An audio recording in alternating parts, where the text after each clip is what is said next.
Olá, seja muito bem-vindo, muito bem-vinda a mais uma edição do Brand Talks, o podcast que vai trazer os bastidores da comunicação, do marketing, do growth.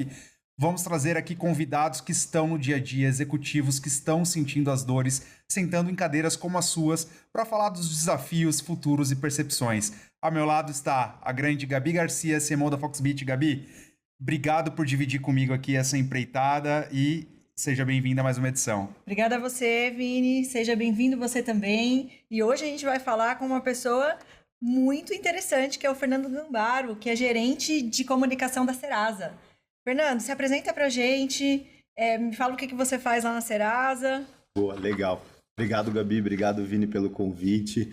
Como você disse, hoje eu sou gerente de comunicação na Serasa, mas já trabalho aí no mundo do marketing há uns 14, 15 anos já. Sou formado em relações públicas, tenho MBA em gestão de marketing, passei por outras empresas, principalmente de pesquisa, de dados, como Ibope, Kantar, e agora há 4 anos estou nesse desafio na Serasa. Hoje lidero algumas áreas ali de comunicação de conteúdo, redes sociais, imprensa, mídia offline e pesquisa, hoje estão sob minha gestão. E a gente tem alguns desafios bem interessantes, acho que a gente vai poder conversar um pouco mais sobre eles. Com certeza, e o tema central aqui do podcast é como a Serasa vem se transformando para entrar de forma leve e empática na casa do brasileiro. Então acho que era a primeira pergunta para você, Fernando, como funcionava antes e como veio uma virada de chave de tornar o assunto inadimplência, dívidas leve? Difícil, primeiro de tudo, transformar, acho que inadimplência, dívidas, assim, um tema leve. Acho que é um tabu muito grande ainda do brasileiro falar sobre finanças como um todo, principalmente de dívidas. Quando a gente olha para a marca Serasa, a marca Serasa Experian, né, bastante conhecida pelo público, ela existe há mais de 70 anos no Brasil e ela foi muito conhecida historicamente pela cartinha, né? Chegava a cartinha da cobrança em casa. E isso acabou gerando uma sensação de medo na população, foi criando assim, a gente tem até uma métrica hoje dentro do marketing da Serasa, que é reduzir a relação de Serasa com a palavra medo. Então é entender como que as pessoas hoje estão vendo a Serasa como uma marca que realmente pode ajudar os brasileiros nas finanças, mas mudar essa percepção que foi construída da cartinha da Serasa. Há 8 anos aqui no Brasil existe a unidade de negócio que hoje eu trabalho, que é a marca só Serasa, hoje uma unidade de negócio dentro da Serasa Experian, que é uma unidade voltada para B2C. Então, hoje, para oferecer diversos serviços para a população, seja renegociação de dívidas, seja um marketplace de crédito, produtos para acompanhamento dos dados. Agora também a gente tem um marketplace de seguros dentro do aplicativo da Serasa. Então, é construir serviços que ofereçam uma jornada financeira para o brasileiro e possa ajudar o brasileiro nas suas finanças, independentemente de qual momento financeiro ele esteja.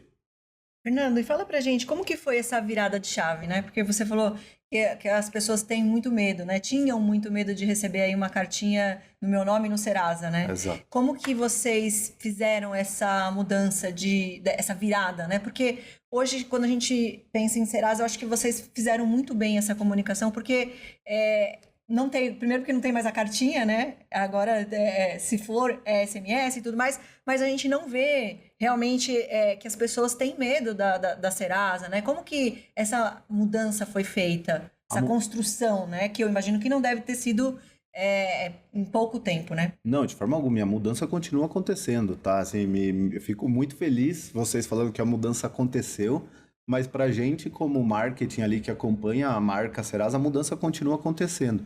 E ela aconteceu de diversas formas, assim, usando o marketing com tudo que ele tem para oferecer, sendo bem sincero com vocês. Começando nas nossas redes sociais, hoje tem uma linguagem extremamente leve, sugiro para quem puder acompanhar, que acompanhe as redes sociais da Serasa, mas a gente se colocou como uma marca prestativa.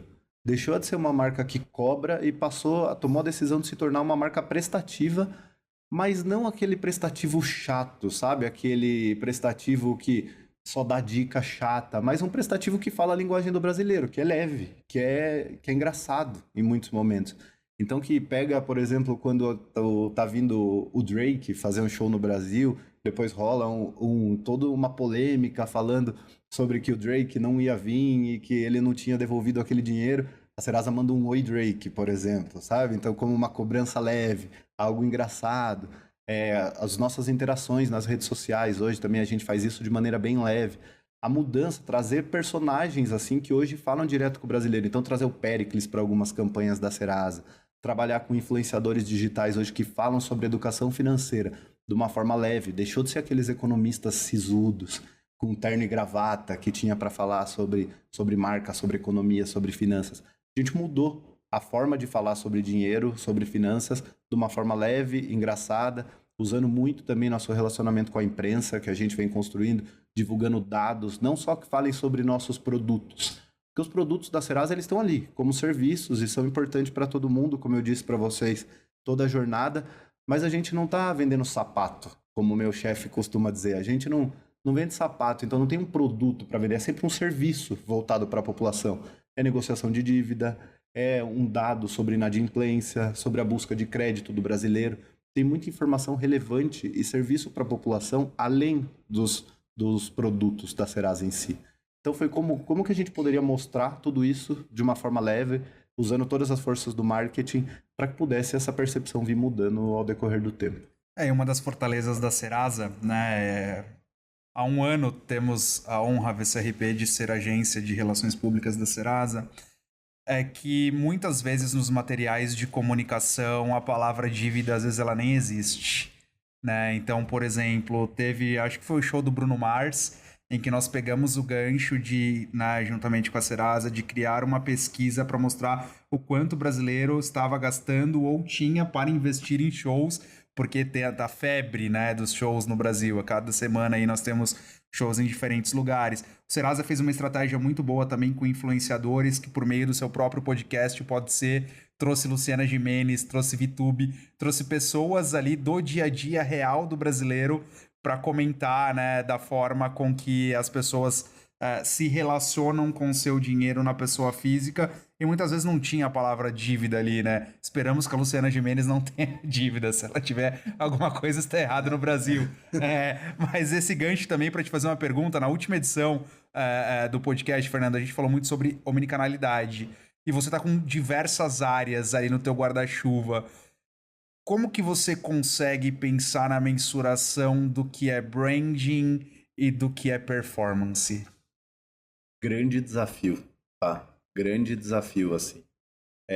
A gente tem alguns parceiros do mercado que nos ajudam a fazer isso, tá? Existem algumas empresas do mercado que podem ajudar a fazer esse tipo de análise. Temos uma área de analytics hoje, a área de marketing da Serasa é muito bem estruturada, então temos uma área de analytics hoje, mas a gente avalia diversas métricas, não só as métricas do Google Analytics, mas também usamos Marketing Mix Modeling também para fazer essas análises.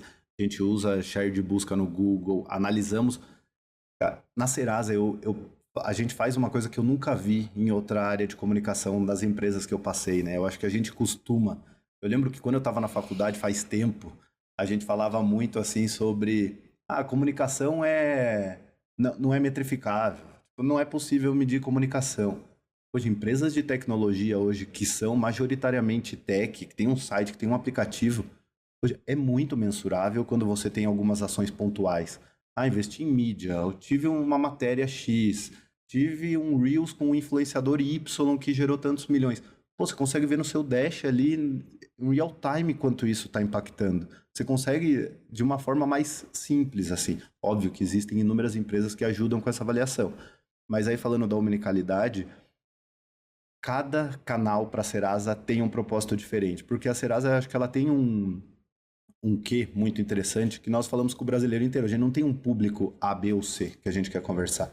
A gente conversa com todo o Brasil. Hoje, para você ter ideia, o aplicativo da Serasa tem 95 milhões de usuários. É top 3 aplicativos de finanças mais baixados do Brasil. Então, a gente conversa com o Brasil inteiro. Então, o canal A tem a sua função, o canal B tem a sua função, o C a sua função e assim por diante.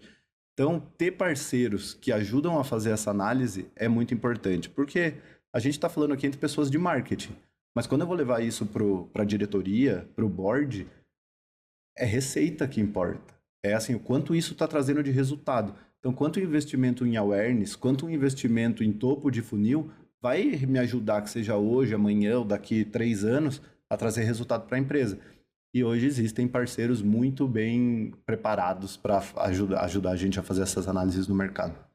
Eu imagino que vocês olham cada canal com um resultado diferente, né? Sim. Uma coisa que eu achei muito interessante, que é como a gente começou, né, a conversa aqui, é falando de como vocês conseguiram mudar essa visão. E, assim, eu vendo de fora, eu vi uma estratégia muito legal que vocês fizeram, que hoje a gente consegue ver muito mais as pessoas falando sobre o seu score, do que sobre você receber uma cartinha de seu nome estar sujo, né? É muito comum você estar numa roda de amigos e você vê as pessoas falando, olha, meu score na Serasa é 900, meu score é 800, olha, daquele cara ali deve ser 300, né, e tudo mais. Eu imagino que o score sempre existiu, né, mas dado o momento vocês entenderam isso como uma estratégia de fazer o público conseguir ver o seu score, né? Conta pra gente como que vocês pensaram nessa estratégia, né? E como que vocês olham esse lado de score do público, porque eu tô do outro lado, né? Eu sou uma pessoa que também fica olhando, meu score, 900. E não só score, hoje a Serasa virou até música, né? Usam a Serasa em música, usam o score. Assim, o score, falando de forma técnica, vou depois falar de uma forma, acho que mais interessante, mas falando de forma técnica, quando a gente abriu para o público, isso faz uns 7, 8 anos que a gente abriu, a consulta era paga, só paga anteriormente, mas de forma gratuita para o público, a gente considerou o score um produto, entre aspas, de aquisição e de engajamento. Ou seja, inicialmente, isso comprovado em pesquisas, as pessoas baixam o aplicativo da Serasa e acessam o aplicativo da Serasa inicialmente para consultar o seu score. Então é algo que realmente gera muita curiosidade nas pessoas. E para a gente, a audiência é a primeira etapa do marketing. A gente precisa aumentar o topo do nosso funil para depois levar o consumidor para a etapa de consideração, de conversão. Então o score ele foi muito relevante para isso. Mas o score ele se tornou quase que não é um ditado pro brasileiro, assim, mas as pessoas se interessam muito pelo score hoje. Assim, eu tive chance já de... Muito mais do que usam, né? Muito mais, assim, acho que usam muito, sabia, Gabi? Assim, a gente tem estudos que pessoas acessam em média 3 vezes por mês o seu score. Então elas estão muito engajadas em acompanhar isso, assim, como que o meu score tá mudando, o que eu fiz, talvez que mais ela com o score do que uma empresa avaliando o score, né? As pessoas estão, porque aquilo é muito interessante, o que a gente falava antigamente do nome sujo na praça, né? As pessoas têm algo assim muito de, poxa, é minha reputação aqui, sabe? É uma pontuação que é a minha reputação, então se importam bastante com isso. Eu tive a chance já de ir para alguns lugares, assim, com a Serasa, fazer alguns projetos no Brasil, e cada lugar, eu já vi o score sendo chamado de, sei lá, 4, 5 formas diferentes. Num lugar é score, no outro é score, no outro, assim, inúmeras formas diferentes, assim. Então, e as pessoas entendem o que é aquilo. Entendem, e é um engajamento muito significativo, assim, que a gente percebe. E agora o nosso trabalho é fazer com que as pessoas entendam cada vez mais o score, que isso seja um termômetro de educação financeira. A Serasa cada vez mais quer se tornar uma empresa de educação financeira. E o score é o termômetro para isso. Ele tem que estar ali, opa, tá amarelo, tem alguma coisa errada, o que eu posso fazer para entender aqui, como que eu posso melhorar essa educação, melhorar meus hábitos financeiros para melhorar esse score. Então, o score acho que assim, é um dos nossos queridinhos dentro da Serasa. Toda ação que a gente faz voltada para o score gera muito engajamento. A gente agora estava falando, você vai para um primeiro encontro, consulta o score da pessoa, sabe? Para saber se o relacionamento tem futuro. Então a gente consegue fazer várias brincadeiras assim e gerar essa gamificação com o score. Meu score subiu, caiu, é bem interessante. Nós temos um cliente lá dentro da VSRP que é a Jus Brasil e a gente fala, vai sair com alguém no primeiro date, vai no Jus Brasil. Então agora vai no Jus Brasil, vai no score.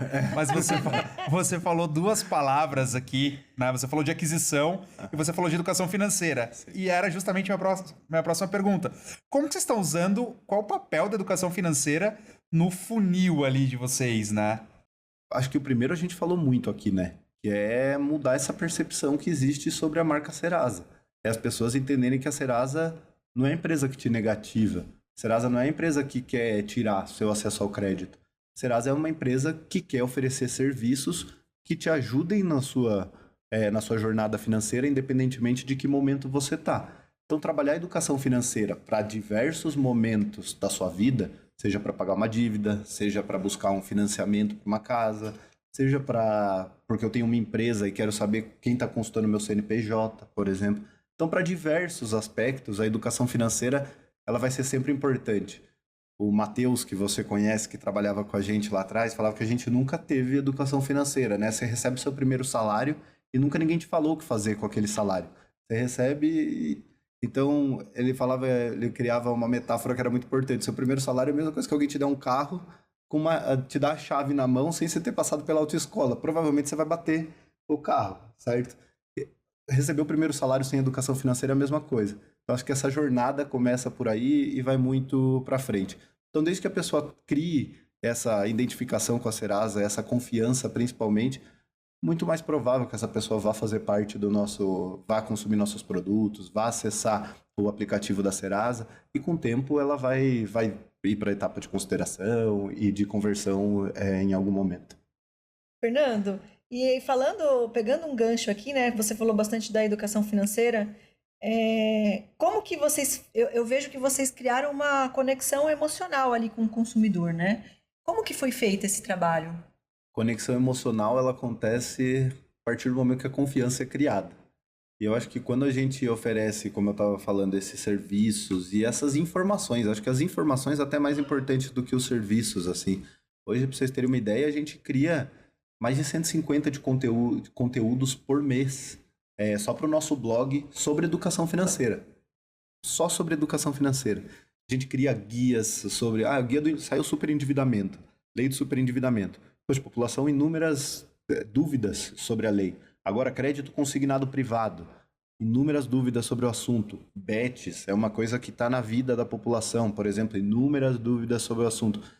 A Serasa tenta sempre se colocar à frente desses assuntos que estão em alta na vida financeira da população brasileira e criar materiais que possam servir como guia. Inclusive, muitos deles a gente chama de guia.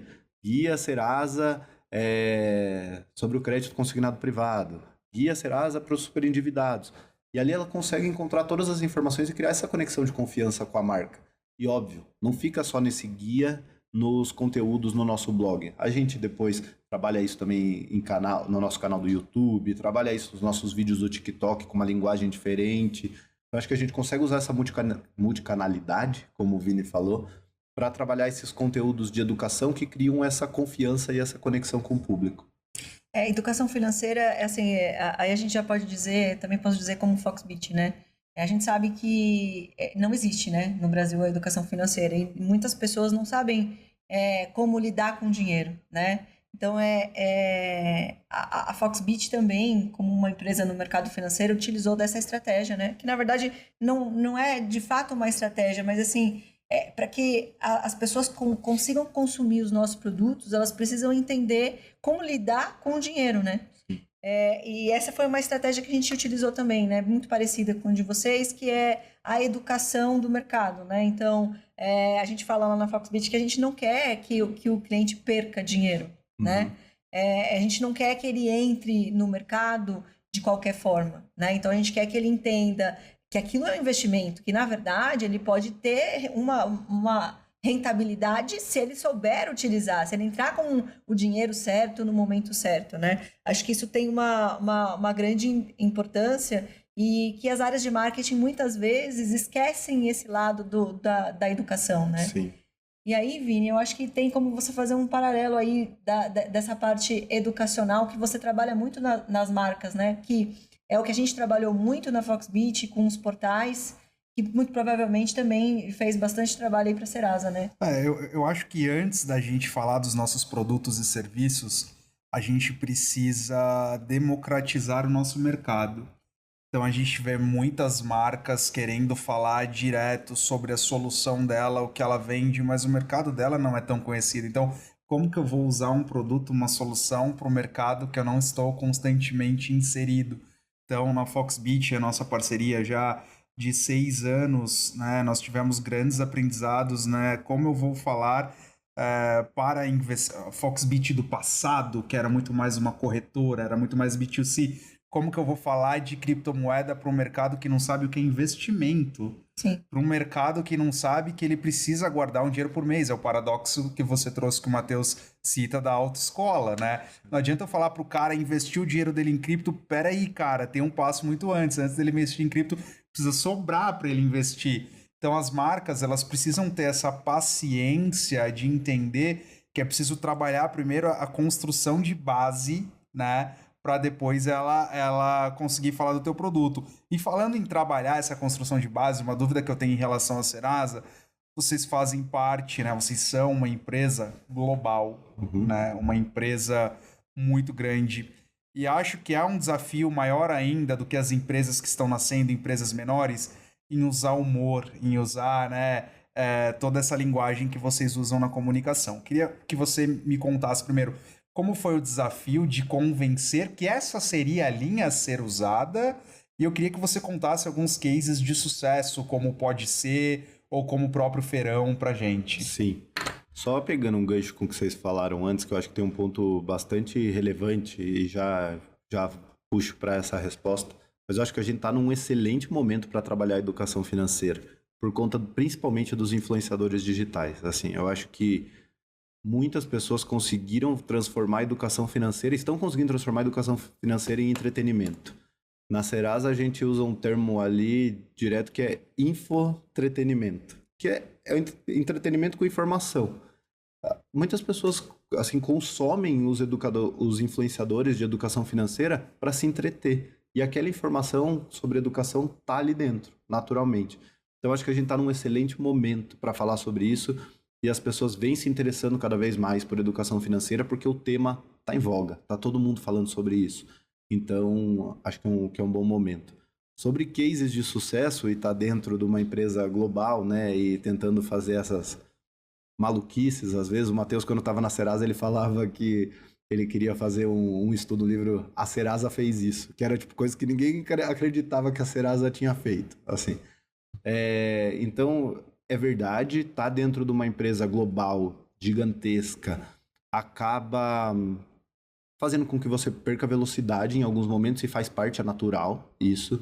A gente tem um processo de governança muito sério, muito com credibilidade, tem questões jurídicas também envolvidas, que uma marca desse tamanho sempre vai ter. Então precisamos sim estar alinhado, o marketing alinhado diariamente com a área de governança e com com compliance, com todas as áreas que avaliam os riscos das ações que a gente pode fazer. Mas eu não vou negar para você que a autonomia é um ponto essencial para o nosso time poder trabalhar e criar, porque muito dessas ações que geram um impacto, elas são geradas por conta de timing. A gente fez agora uma ação com o Davi Brito, que era do ex-BBB, que ganhou BBB. Ex-BBB é uma figura bastante polêmica atualmente, acho que vocês acompanham, conhecem, que era a dívida de Guê, né? Que ele fala muito, quando tem um corte dele quando ele estava no Big Brother, que ele usa muito que era vendedor de Guê. A gente fez um tweet sobre isso, assim, que surgiu no Léo Dias. Viralizou esse tweet. Surgiu no Léo Dias, que ele estava com uma dívida, a gente só tweetou, e assim, uma estagiária nossa que tem autonomia para fazer esse tipo de brincadeira, a gente já sabe, corremos riscos, já tivemos alguns problemas, é verdade, mas a gente prefere muitas vezes lidar com o problema do que perder essas oportunidades. Então esse risco está mapeado. Ele está mapeado e a gente entende que isso pode acontecer. Ela tweetou dívida de Guê, retweetando o Léo Dias. Tweet, vou estar defasado no número aqui, mas milhões e milhões de alcance, começou a ir para todos os portais de fofoca, que é a Serasa, assim, e poxa, quer coisa mais interessante para quebrar o medo que a gente falou lá atrás da marca, com uma marca assim, que entende o que, você consegue fazer uma relação, uma marca que entende o que o brasileiro está passando, que tem uma dívida, e brincando, mas é óbvio, se entrar vai ter conteúdo sério também, a gente não está brincando com irresponsabilidade, mas isso gerou um engajamento tão grande. A gente fez uma ação depois com o Davi, poxa, vimos a oportunidade que isso tinha, entramos em contato com ele já falando, cara, precisamos fazer um post patrocinado aqui, já negociamos pro Story sair no dia, um Reels também que ele publicou, mas o timing foi extremamente relevante para isso. Então, mesmo estando dentro de uma empresa tão grande quanto a Serasa, com todos os seus processos muito bem estruturados, a autonomia ela precisa existir e continua existindo em alguns momentos. Óbvio que se a gente for fazer uma campanha de feirão, e eu vou contratar o Péricles, como foi na última edição do feirão, toda a contratação para uma campanha que vai ficar no ar por muito tempo passa por análise, tem debate interno, vários estudos. A gente faz sobre a imagem daquela pessoa que a gente vai atrelar a nossa marca, mas nas redes sociais está acontecendo dia a dia. Então esse risco está mapeado, assim, para que a gente possa criar. E pode ser, depois se você quiser, a gente pode contar um pouquinho mais, mas também foi um case bem legal que a gente teve no ano passado. Você tocou num ponto que eu queria trazer aqui, quando a gente fala em feirão. A gente fala em feirão, né, que é um dos principais eventos que a Serasa tem, e a gente vê muita discussão sobre, né, inclusive discutimos no outro podcast que eu convido vocês a assistir a primeira edição do nosso podcast, sobre o poder da TV, né? A gente fala muito sobre a força do digital, mas a hora que o feirão sai na Globo, ele muda número, ele muda o jogo. Conta um pouquinho pra gente como vocês se estruturam 360 na comunicação específica de feirão. O feirão, ele é muito... O feirão é a nossa Copa do Mundo, né? Acho que assim, a gente fala, o feirão já é muito conhecido pelos brasileiros, ele já é uma marca quase que por si só, independentemente da Serasa. Cada vez mais a gente vem transformando o feirão em um mutirão realmente assim de diversas. Hoje são mais de 1.400 empresas que estão dentro do Serasa Limpa Nome. Então a gente trabalha muito o feirão como um mutirão do mercado para possibilitar que as renegociações de dívida sejam feitas. A Serasa ela acaba se tornando, não é mais a protagonista disso. O momento feirão, ele é protagonista naquele momento. A junção dessas marcas é o que mais importa para oferecer a negociação de dívida para os brasileiros. Só para você ter ideia de grandiosidade, no último feirão de novembro, né, a gente teve um em março, mas o de novembro é sempre um momento muito grande por conta do pagamento do 13º, e as pessoas sabem que o feirão acontece em novembro. A gente teve mais de 10 milhões de dívidas negociadas no período do feirão. Então é um volume muito significativo que tem um impacto muito legal na economia também. E aí quando você fala de TV, cara, é inegável, a gente fala muito sobre digital, a gente fala muito sobre... E é verdade, assim, o digital... Vou estar aqui chovendo no molhado, fala da relevância digital. Mas a TV aberta ainda é muito relevante com o Brasil. O Brasil é enorme, enorme. E a TV aberta é um tiro de canhão quando a gente fala com TV aberta. Então, é muito relevante para a nossa estratégia falar com TV e com todo tipo de TV. Até por isso, você sabe muito bem, a gente tem uma estratégia de regionalização hoje. A gente sabe que o tamanho do Brasil, a comunicação que a gente tem nacionalmente, muitas vezes não conversa com o consumidor do norte, do nordeste, do sul. Então a gente precisa ter comunicação diferenciada para cada região. Então por conta disso também a gente tem times hoje, tem 5 times diferentes trabalhando comunicação regionalizada também para essas regiões, para que a gente possa realmente conversar com o consumidor de uma maneira efetiva. Fernando, então a gente falou bastante sobre marca, né? Construção de marca. Se a gente falar agora um pouquinho sobre marketing, né? Porque eu acho que a Serasa se reinventou tanto que hoje ela tem diversos produtos, né? E eu vejo a Serasa como um ecossistema, né? Como que vocês trabalham o usuário final, o seu público final, para que ele percorra no ecossistema dos produtos de vocês? Acho que você pode explicar para a gente também um pouco do ecossistema e como que vocês olham como o cliente percorre aí entre os produtos. Boa, Gabi. Fico feliz já que você falou que a Serasa é um ecossistema. Começa por aí nosso trabalho de marca, mostrando que a Serasa assim, pode oferecer outros serviços, além da negociação de dívida e do score, que hoje são os mais conhecidos, né? Mas a gente olha hoje muito para uma métrica MTU, que a gente fala que é como a pessoa que entrou para pagar uma dívida, como que ela hoje consumiu outro produto da Serasa dentro do nosso aplicativo. A pessoa que entrou para consultar o score, qual outro produto também? Então, ela entrou para consultar o score, mas também buscou um cartão de crédito. Ela entrou para buscar um seguro, mas pagou uma dívida. Então, a gente olha muito para isso hoje, porque para a gente é muito relevante para criar recorrência. Então, a gente precisa hoje criar recorrência, hoje é um dos nossos focos também. Então, a gente olha muito para quantos usuários logados a gente tem por mês, hoje no aplicativo da Serasa, para que a gente realmente possa criar valor no aplicativo e nos serviços que a gente está oferecendo. Então, existem aqueles 95 milhões que eu falei para vocês de usuários que a Serasa tem, mas hoje o nosso número de usuários mensais bate em torno de 25 milhões de usuários, que é um número muito alto, mas a nossa ideia é sempre aumentar esse número, porque nós já estamos num nível bastante significativo de audiência como de usuários como um todo. Agora a nossa ideia é criar recorrência nesse público. Então, para que ele sempre possa estar acessando os serviços da Serasa e usando todo o ecossistema do aplicativo. E eu vou aproveitar aqui que eu estou do lado de 2 clientes. Eu quero saber de você, Gabi. Como que você vê isso? O que você está fazendo na Foxbit? Traz um pouquinho para a gente seu panorama de mercado também. Eu acho que é muito interessante, né? As marcas, a gente vê muito que as marcas estão se transformando em super apps, né? Então, principalmente assim, quando a gente fala do mercado financeiro, é aqui que eu deixo meu dinheiro, né? Você fala que é um banco, uma corretora, então aqui eu vou usar um cartão, é aqui que eu vou trocar um cashback, vou fazer uma compra, né? Então, a gente vê muito isso, porque esse engajamento ele é muito importante, né? Porque existem muitas marcas, as oportunidades aí para o cliente final, ela é infinita, né? Então, hoje o cliente ele pode ficar pulando de galho em galho, né? De marca em marca. Mas o que é interessante mesmo é o LTV, né?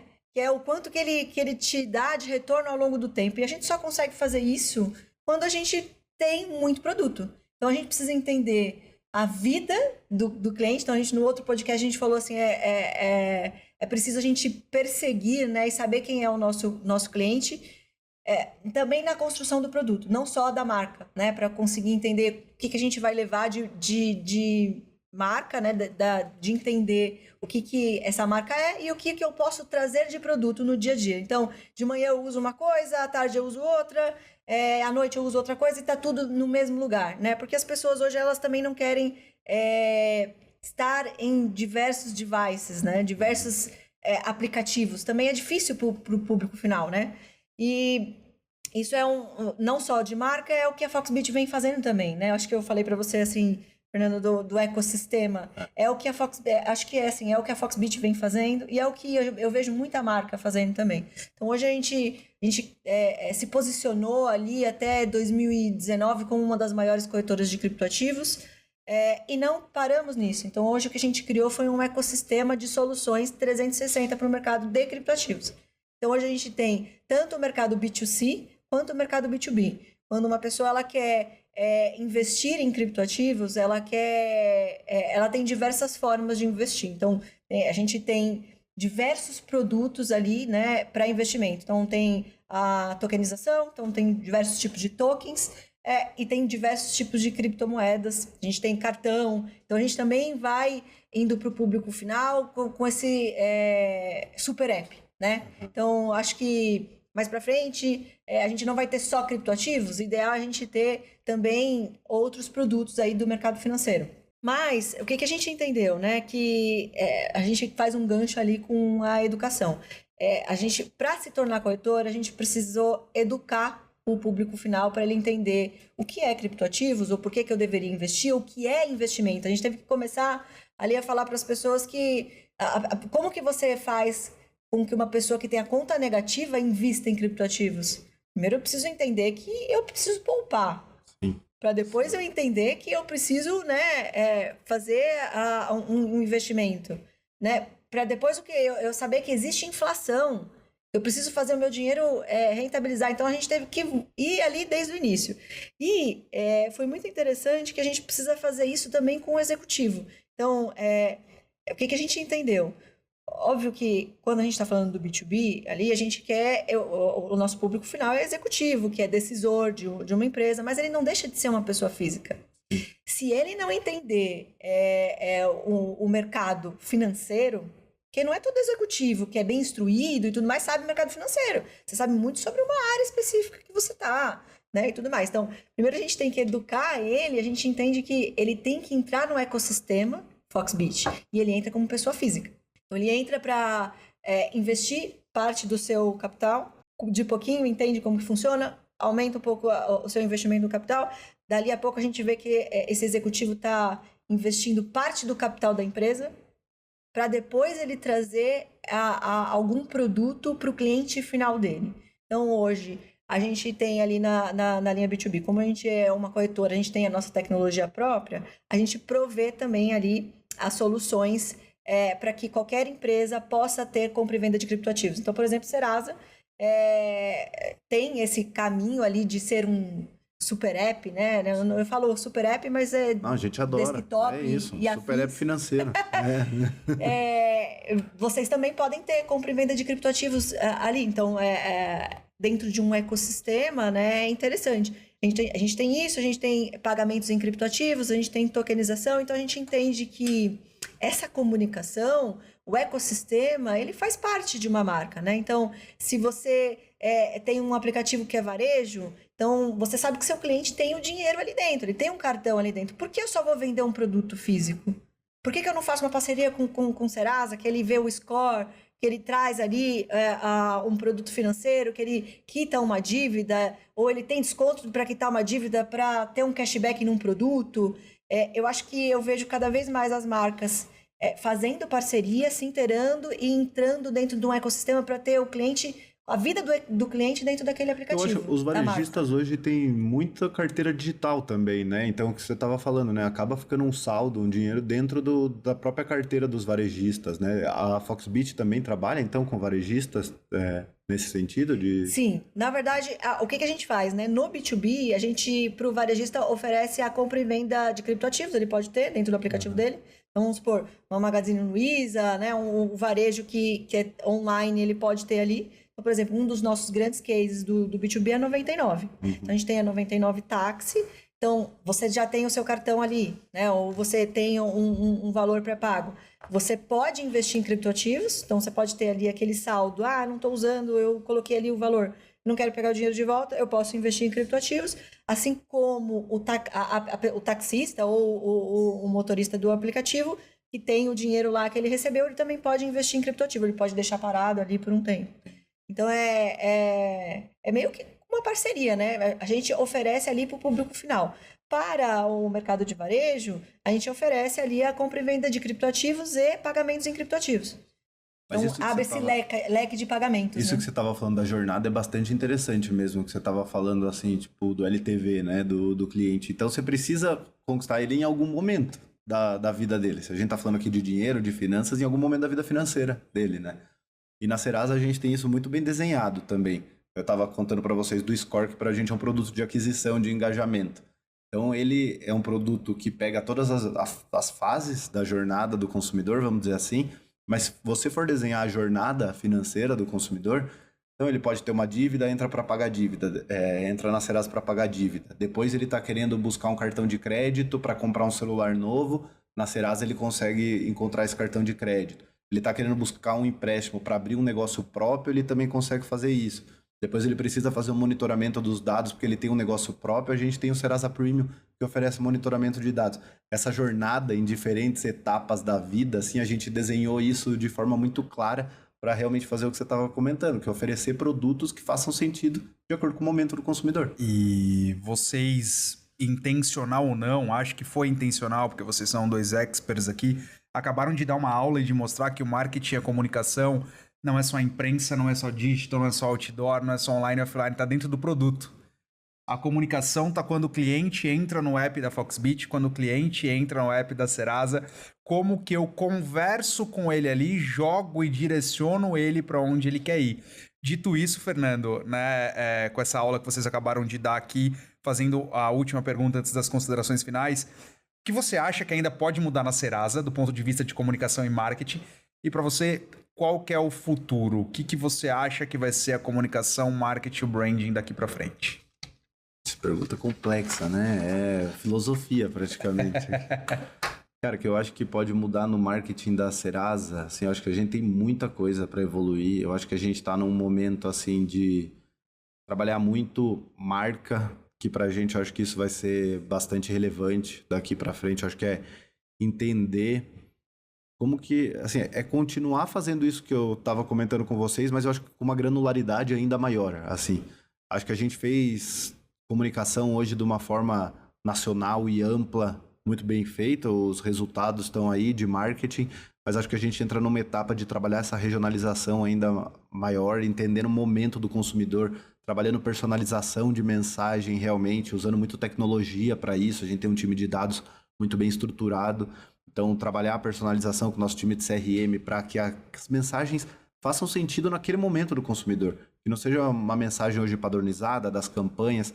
Então, acho que é personalização da mensagem, eu acho, assim, o caminho que a gente vai caminhar ainda mais, que vai corroborar com essa construção de marca que eu estava falando para vocês. Então, é tecnologia, produto e impactando na marca aqui na frente para que a pessoa entenda que o que a gente está oferecendo faz sentido para a vida dela e que a gente está realmente ali para ajudar. Óbvio que a marca tem todos os seus interesses financeiros por trás, mas se a gente não mostrar qual é a funcionalidade, qual é a razão do porquê o consumidor deve consumir nossos produtos, a gente vai perder esse consumidor e o LTV dele vai se encerrar rapidinho. Então, acho que é um pouco isso falando sobre a Serasa. Sobre mercado, não tem como não falar de inteligência artificial, né? Acho que assim, acho que o marketing é uma das áreas que mais evoluiu com o uso de inteligência artificial. Você estava na XSW, acho que você tem aulas para também nos dar sobre esse tema. Mas a gente hoje vem muito usando também inteligência artificial já para o atendimento do consumidor, lá na ponta. Então, hoje, vocês imaginam o volume de pessoas que a Serasa atende diariamente, com dúvidas financeiras e com diversos aspectos. Então, a gente já vem desenvolvendo diversas questões de chatbot para atendimento e tentando melhorar esse atendimento com inteligência artificial para que a gente possa humanizar. Por meio, não faz sentido, né? Mas é humanizar o nosso atendimento com o uso da tecnologia. Porque a gente sabe o quanto encarece, seria ótimo a gente ter inúmeras pessoas no nosso atendimento para poder tirar a dúvida financeira de todos os brasileiros, mas isso é inviável hoje. Muitas dúvidas são as mesmas dúvidas, né? As mesmas dúvidas. Como a inteligência artificial pode ser ainda mais personalizada e ainda mais humanizada para que a gente possa tirar essas dúvidas da melhor forma para o brasileiro. Fernando, e a gente acho muito bom a gente falar sobre inteligência artificial, né? Porque a gente lidera times, né? Uhum. E eu não sei você, né? Qual que é a visão, como que tá com o seu time? Qual é a barreira para você conseguir fazer o pessoal utilizar a inteligência artificial? Existe barreira? Porque eu tenho vivido isso lá no meu time. Eu acho que hoje eu não enfrento uma barreira, eu enfrento conhecimento e muita dúvida ainda, assim. Eu acho que a gente... E aí falo por mim também, tá? Isso, assim, mas eu vejo isso muito no time e eu também. Eu acho que a gente está descobrindo a inteligência artificial de como ela pode colaborar no nosso dia a dia. Esses dias eu estava comentando com alguns executivos da Serasa, o pessoal estava falando, eu vou ter uma reunião em inglês hoje, então eu conecto o ChatGPT no carro e quando eu estou indo para a Serasa eu vou conversando em inglês pedindo para ele me corrigir sobre o tema daquela reunião que eu vou ter. Assim, de uma forma, e aqui eu tô falando, não tem nada de marketing, mas assim, coisas do nosso dia a dia ainda a gente sabe pouco de como a inteligência artificial pode colaborar com a gente. Se eu te falar, hoje a gente usa muito inteligência artificial na área de conteúdo, que é a que eu toco, para criar conteúdo para os nossos blogs. Por exemplo, a gente consegue aumentar muito o volume de produção de conteúdo por meio da inteligência artificial. Temos muitos jornalistas que revisam esses conteúdos, que passam pelo jurídico, todo esse conteúdo não pode perder a sua credibilidade. Edição de vídeo, outra coisa que a gente já consegue fazer é ganhar velocidade com IA. Mas eu acho que a principal barreira hoje, minha e do time, é entender, é estudar sobre o tema e entender como que ele pode colaborar ainda mais no nosso dia a dia. Então, acho que a gente está descobrindo ainda como a inteligência artificial pode ser benéfica. A gente está descobrindo isso tudo em conjunto, né? Tem muito pouco tempo. Mas eu ouço falar muito e eu enfrento algumas barreiras com um time interno de não querer utilizar a inteligência artificial porque, eu vou esquecer, eu vou ficar burro. A gente escuta muito disso, né?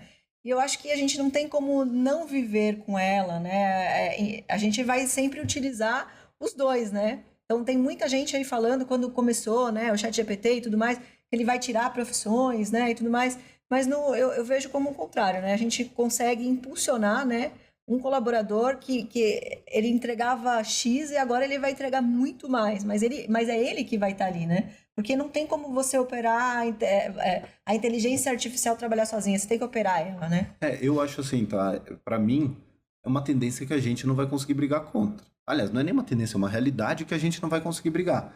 Então, basicamente, abrace a mudança e entenda como isso pode ser importante e benéfico para o dia a dia. Tem diversas formas de você ver isso. Prefiro ver os benefícios que isso vai trazer. E a gente ontem também estava comentando com o pessoal que trabalha comigo.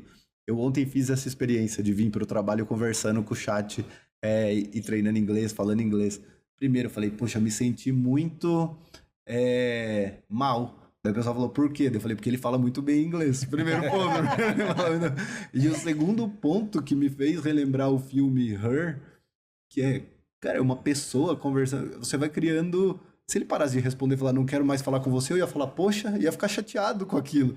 Então eu acho que a gente precisa entender como que vai ser uma relação que a gente vai criar com a inteligência artificial, como que ela pode trabalhar ao nosso favor, assim, trazendo todas essas barreiras, vencendo essas barreiras até emocionais que ainda existem em relação ao uso da inteligência artificial. E ela não vai ser a última invenção, ela não vai ser a última tecnologia que vai surgir, né?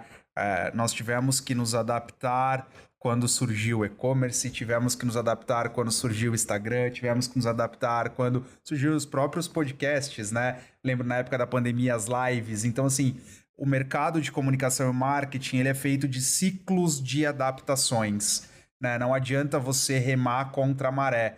Você precisa olhar isso a seu favor. Eu vejo muito pseudo-especialistas, principalmente no LinkedIn. A inteligência artificial, ela vai matar o seu trabalho. Esse texto foi feito ela vai acabar com o marketing, ela vai acabar com a comunicação, ela vai acabar com as agências.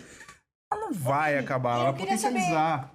Porque as pessoas falam muito que não vai existir mais jornalista, né? Que tem um impacto muito grande na parte de comunicação. E como que você vem trabalhando isso lá na VCRP com seus clientes? Gente, nada substitui o toque humano. Até para você falar com inteligência artificial, você tem que ter um humano do outro lado para alimentar tudo isso. Eu acho que, sim, ele potencializa, por exemplo, nesse podcast, numa edição de vídeo, ele potencializa a gente lapidar coisas de mercado para fazer perguntas, ele potencializa inserirmos lettering aqui no vídeo, trocarmos esse logo, trocarmos o fundo, mas a gente ainda vai precisar, e graças a Deus vamos precisar das pessoas para que comande tudo isso.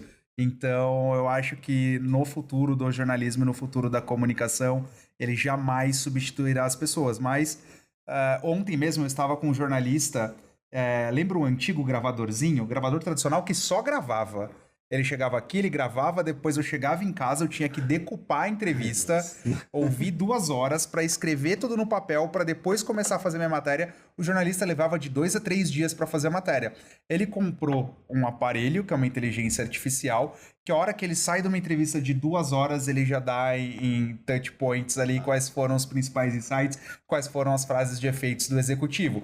A matéria está pronta, só com isso ela não está pronta. Precisa da capacidade humana para liderar tudo isso.